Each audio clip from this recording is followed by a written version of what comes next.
Welcome back to another episode of Harmonious at Lunch, the show that fuels your business success. I'm Brandon Gano, your host and guide through the world of harmonious business growth. Today, we're unlocking powerful strategies with industry experts to help your business thrive. If you're a business owner, entrepreneur, or executive, you are in the right place.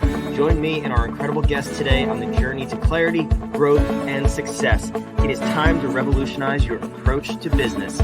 Let's dive in with another episode of Harmonious at Lunch. Welcome back into some more bite-sized business advice. And today we're talking blogs, everybody's favorite topic. Maybe not, I don't really know. But we are talking about blogs, and we're talking about 3 ways to optimize your blog and get more traffic. So we're going to dive in. I have a very special guest with me today, John Clemence. Welcome to the show, and thank you for being here. Brandon, thank you for having me, man. I'm excited. So let's just fact check right off the bat. Are blogs everyone's favorite topic? Did I lie? They are actually everyone's favorite topic. Okay. I can make up some statistics to show you if you want. Perfect. I'm glad you backed it up with stats because I'm all about just making things up. But not about this, because this is an important topic, and blogs. It's a topic we haven't covered a whole lot on this show. And I was telling you before we started recording, I actually can't remember the last time we talked about blogs on this show. So I'm really excited to dive in here and hear what you have to say. So before we get into the 3 things you could do to increase your traffic, talk to me about what you do in the space of blogs and helping people with their blogs. Yeah, so I'm an editor and a writer. So what that means is basically I can kind of do anything that you need done if it has to do with words. But for a lot of people, maybe you've tried blogging and you've got 5 or 10 posts and you're just not getting anywhere with them. So one of the things that I can do is I can actually come in and do a whole bunch of stuff that's basically, like, the technical word would be SEO optimization, right? But what does that really mean? I can fix it to where they read super well, where they're engaging, where they're giving your readers value, and where they're driving them along that customer journey that you have. And so that's kind of one of the services I provide that we're going to talk a little bit about today, is just taking what you already have and making it align with your business goals better, and actually getting that to, grow your business as opposed to just taking up space on your website. Yeah. So, I mean, obviously this conversation is for business owners, entrepreneurs who have blogs. I know people have travel blogs and they make money from their blogs. It's not that you may help those people. That's not my focus with this episode. I just want to clearly state that. But I also, this popped in my head before we get into what we're going to talk about. Where do you fall on the line of AI and blogs? And the only reason I'm asking, as you start laughing, is that's obviously a big topic because people understand the value of blogs. They understand the resources you can gain from a blog in terms of traffic, revenue, sponsorship, whatever. And they want to take the easy way out and just put it through ChatGPT, Gemini, whatever, and spit out a blog. So can you just dispel any myths before we dive in here? Because I want people to take this seriously and be doing it the right way. Yeah. So let me say a couple things. Number one, I hate to break it to anyone. AI is not a cheat code to success. That is not what AI does. So, like, to your example, if you just say, oh, I'll just go to ChatGPT and say, write me a blog post, ChatGPT, it's going to spit out crap. That's what it's going to spit out, because you have to know something about prompt engineering to make it do what you want it to do. Now, that being said, the best way to look at AI is to look at it as an assistant and not an employee. So here, let me just tell you how I use AI for my blog. I use it for brainstorming. I use it for targeted Google searching. If I need to be a little bit more surgical than just a normal Google search.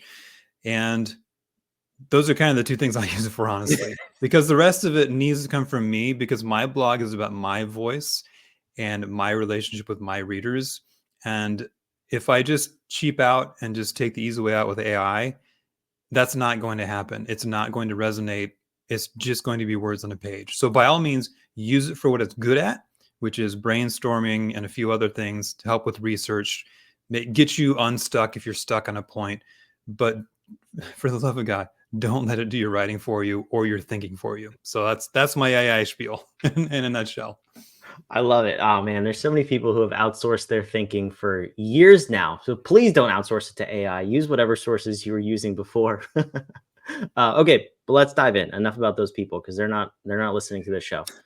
Three things you could do to increase your blog's traffic and effectiveness. Where do we want to start with this?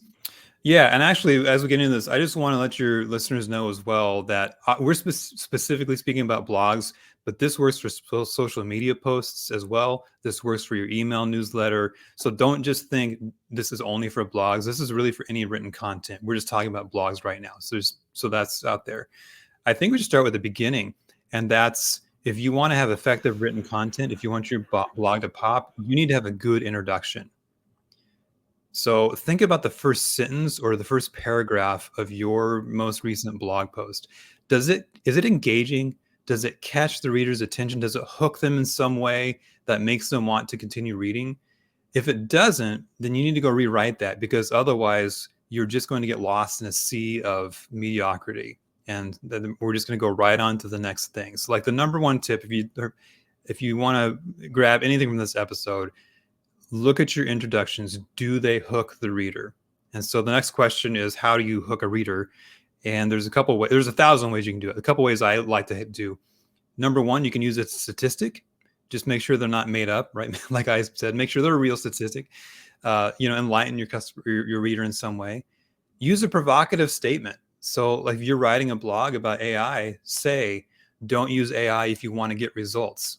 Right? That's contrarian. That's going to stop people in their tracks and go, "What is he talking about? I need to learn more." Or one of the best ways is just to tie your personal story into your brand. So if you're writing about a subject you're passionate about and you have an experience that relates, man, start with that. Like start with your story, and that's going to connect with people as well. So that's just a couple of ideas about how to hook your readers. And that's really the most important thing I think you can do, because that's going to help you stand out and get people engaged to begin with. And is this potentially where the AI conversation would come in? Because in terms of hooking your readers, you obviously have to know your audience. And I don't want if that's point two or three, I don't want to skip ahead.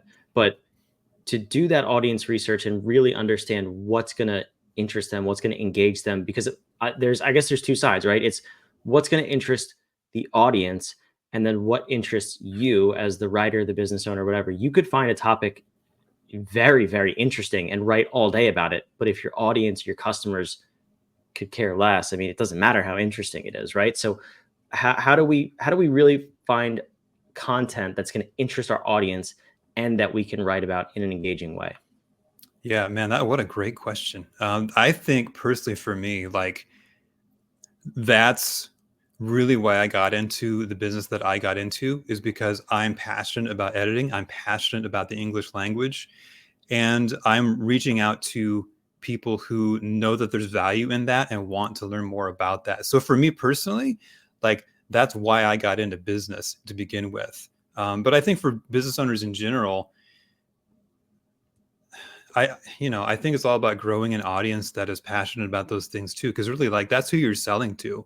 If I'm not interested in what you have to sell, it kind of doesn't matter what I think. So, like for me, tying your passion and your business together and presenting it in that manner is going to attract the type of people that are going to be interested in that subject as well. So that's how I approach it. I like it. All right, that's a really good first tip. So what's number two? So number two is something that we don't think about really at all. And it's going to sound super pedantic and nerdy, but that's okay because I am a nerd. But the answer is look at your formatting. And you say, okay, well, who cares about formatting, John? Well, actually, lots of people care because of a couple things. Number one, anyone who's reading your blog, your LinkedIn post, whatever it might be, they're reading it on a screen. And a lot of them, most of them, in fact, are reading on their phone's screen. So now just think about this. Think about the last time you checked your email on your phone and you got a big, long email that was nothing but a giant wall of text. Now, I don't know about you, but when I get those emails, my first thought is, well, I guess I'm never reading that email. I guess I'm not going to know what that's about, right? Yes. It's so hard. So do your readers a favor and make things easier for them. That means formatting. So it's super easy, okay? A couple easy tips. Number one, write short sentences and make your paragraphs short. So literally all you have to do is every couple, 2 or 3 sentences, just hit the return key a couple times. Boom. Now you've got white space. Now your mobile users are going to have a much better time with it. Then also you can do things like having headers that kind of show the flow of your logical progression, because most of us skim before we read. So give your skimmers value to help them go back and go, okay, now I know what this is about. Now I want to read more. You can do the same thing with call outs and quotes and graphics, right? Like do whatever you can do to make that person who just clicks on that link, to give them reasons to stay. And formatting has such a big piece of that, to make that happen. So really formatting is super important. We always forget about it, but it can make or break your blog post. On the headings topic, does that do anything for SEO as well? It actually does. So if you look at Google's SEO computation, like what do they actually look at? It's like over 200 things. So it's not really reasonable to know all the things. But yes, headers is definitely one of the main things they look at, because that's going to tell them, do I have a well structured article? Does this article go anywhere? Does it actually say anything? And that's going to help you rank higher. So outside of a visual comfort piece, it's actually a strategic play to break up your article with headers and stuff. Yeah, absolutely. Okay. All right. I like that. There's a lot to take in here. A quick note, just because I've never heard that before about the 200 pieces. Is there a way for people to look up what those things are? Because I would assume that's valuable knowledge. There is. You know what? I actually have a link to an article that lists all of them. And if you want, I can send it to you and you can put it in the show notes if you'd like. That's Uh, fantastic. yeah. Yeah, we'll definitely include that down below wherever you're watching or listening. So we'll take care of that. Yeah. Um, awesome. Well, thank you for that. So point number 3. What is the third tip you have for us? Yeah. So rewrite your intros is point one, formatting Mhm. is point two. So point three, I said point one was the most important, but I actually think they're all the most important, if I can say that. So point three is make sure that whatever you're writing, wherever you're writing it, you include a call to action. So if you own a business or offer a service or product and you have people on your blog reading your social media, reading your newsletters, there's something you want them to do next. But the problem is they don't have any idea what that is unless you tell them, right? We get, like, I'm an editor, so I run an editing business. I get so wrapped up in that it's easy for me to just assume, oh, well, everyone knows what to do next. They should contact me. But if I don't tell them, they have no idea. So whatever you're writing, make sure at the end, or at the appropriate place, usually it's the end, you have a call to action that tells people what to do next, because we just don't know. That's it's so obvious, but I'm sure you know this and you hinted at it, that most people don't do it and we forget it. I'm curious though. I've heard this before I think in the context of delivering a speech or a talk or anything like that. Um, that you actually want to precede that call to action and it becomes more effective. So instead of just waiting for the end where most people expect it, you actually precede it a little bit in this context, the second or third paragraph of a 10 paragraph blog. Have you done that? Have you tested that? And I'd be curious to see the side by side results. Yeah, I haven't done any testing, unfortunately. So I love that idea. And honestly, like the things that I write, because I know that the CTA is coming, I naturally just write like that, because that's just a part of my process. But here's what I would say for your listeners who maybe haven't done anything is just including it at all is much better than not. And then to take the next step of, let's precede it, let's kind of have the whole flow of the article lead to the CTA. That's like step two, right? That's like now we're making improvements on improvements. So that's kind of how I would handle it. Yeah, no, I love that. I think that's awesome. Step one, do the basics, then graduate. Yeah. I see that all the time. People want to graduate and they want to write next level out of this world blogs, whatever the thing is, and they've never written one. It's like, okay, well, just do the first thing first, please. Um, I love this conversation. I'm curious now because this is a podcast, which is, in my opinion, kind of a form of a blog.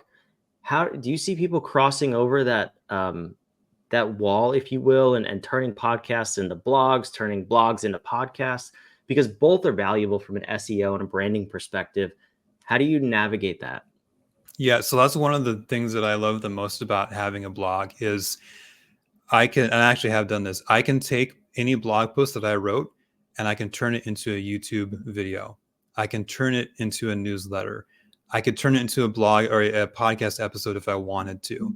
And the reverse is true, right? Like I just was on a podcast a few weeks ago and the host, that's exactly what she did. She turned our conversation into a blog, which in this case went on LinkedIn as a newsletter. And she was able to repurpose that information. So that's another thing people don't think about. You don't have to like recreate the wheel every single time. If you have one piece of content, you can do so many things with that content. And to your point, if you can be if you can be on your website and you can be on YouTube and you can be on Apple Podcasts and you can be on LinkedIn and Facebook, like so much more the better, right? Reuse that content. Why not? It's not illegal. No one's going to say anything. Just do it. Well, it's all your content too. I mean, Yeah. that's the beautiful thing. You're not stealing, you're not plagiarizing. In this case, if I were to do that, I would highlight you, and that's you would thank me then for that because now I'm featuring you in two mediums. Um, I'm getting ahead of myself. Maybe you would thank. You seem like a nice guy. I I'm would absolutely assuming thank you. most people would thank the other person, but I think that's a fantastic approach and a really good tip. I'm also curious. That sounds like more work. Now, what I'm not saying is you should be doing all of those things, but for someone who would want to take that on, how much of that could be done by yourself, by a virtual assistant, someone who's on your staff, whatever that may be? Because you don't want to just post in a million different places and that's all you do. You have a business to run, right? So Yeah. once you have the content, like from let's use this episode as an example. You as my guest are going to get a copy of the transcript. So are we bringing AI back into the conversation? Are we bringing an assistant back into the conversation? How can we effectively turn this into a blog post or a newsletter, a LinkedIn post, whatever, without us as the business owner having to do that work?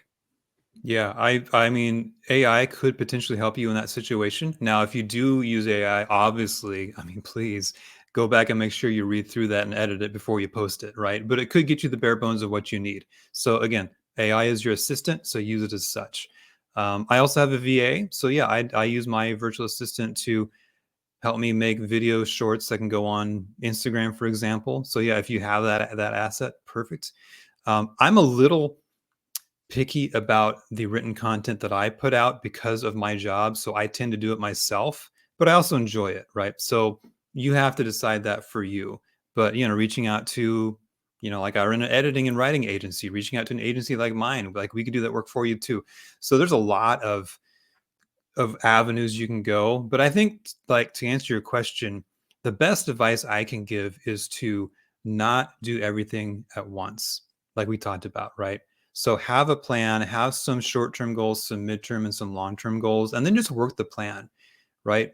Get kind of master one medium and then move to the next and then master that. And if you do that, it's way more sustainable. It's a lot less scary. And once you master it, that's the time I think when you then can offload that to someone else. When you know exactly how to do it and what you're looking for, you're going to have a lot more success delegating. So that's kind of what I would say is just take that planned approach. I love that tip, and it brings to mind. We've been doing this podcast for a year at this point, from when this episode goes live, which is pretty cool. And I have never turned one of these episodes into a blog. I think I've maybe even posted on social media a recap of like 10 of the 270 some odd episodes. Like that was my whole focus was I don't want to overwhelm myself, and which is why I asked the question in that way, because I see so many people who listen to podcasts, they watch videos, they read blogs, they get these ideas and they want to just layer them on. So thank you for saying that, where you don't want to overwhelm yourself and be the jack of all trades and master of none. Find something that's going to work for you, and I think that's why I bring experts like John on the show, because now you can write a blog and you don't have to take on the work. So, John, I appreciate you being here and sharing your wisdom around this. Where can people learn more about you, your company, and how you can help them grow their blog? Yeah, you can find me in two places. Number one, you can go to my website, cedarpressproofreading.com, and you can learn about me. You can read my blog if you want. You can even book a call if you want. If you're interested in my services, we'll have a conversation just like I'm having with Brandon. It's super chill, super low key. It's just if we can help each other out. And then you can also find me on LinkedIn. You can search for my name or Cedar Press Proofreading. Send me a connect request. We'll have a conversation that way. And basically, if I can help you make your business better, then let's do it. And if not, let's just be friends anyway. I love it. I can attest. John's a cool guy.